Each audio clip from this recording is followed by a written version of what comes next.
During the presidential election of 1872, Susan B. Anthony cast what was considered an illegal vote because she was a woman.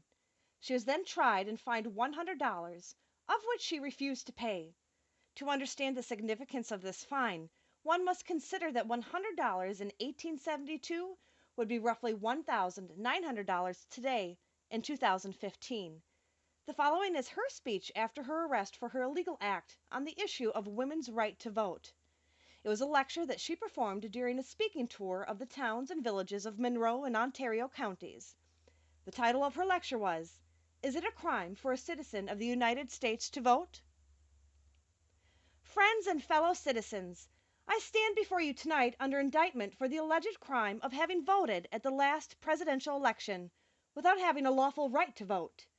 It shall be my work this evening to prove to you that in thus voting, I not only committed no crime, but instead simply exercised my citizens' rights, guaranteed to me and all United States citizens by the national Constitution, beyond the power of any state to deny. The preamble of the federal Constitution says, "We, the people of the United States, in order to form a more perfect union, establish justice, ensure domestic tranquility, provide for the common defense, promote the general welfare, and secure the blessings of liberty to ourselves and our posterity, do ordain and establish this Constitution for the United States of America."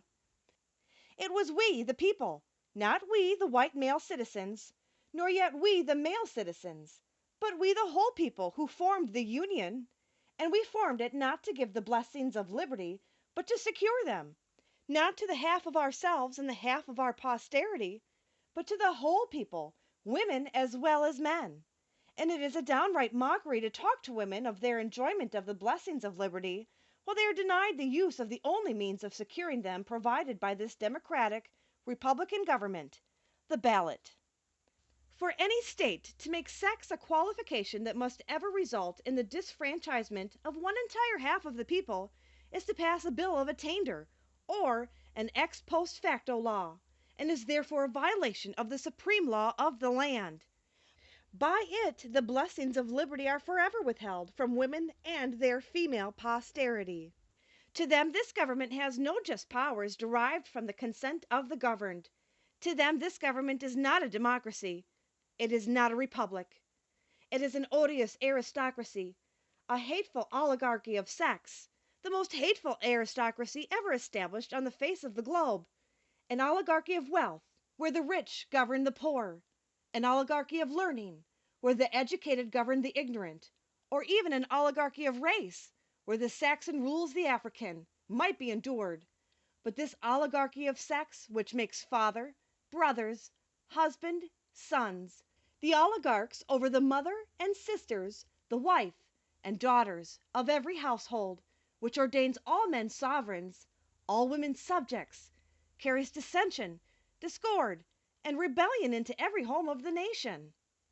Webster, Worcester, and Bouvier all define a citizen to be a person in the United States, entitled to vote and hold office. The only question left to be settled now is, are women persons?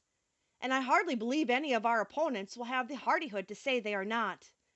Being persons, then, women are citizens, and no state has a right to make any law or to enforce any old law that shall abridge their privileges or immunities.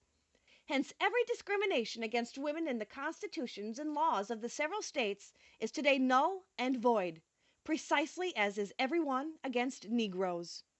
Susan B. Anthony, 1873. Want to hear more extraordinary speeches? Click Browse Playlist to pick another great speech you'd enjoy, or simply click Start Playlist to hear them all.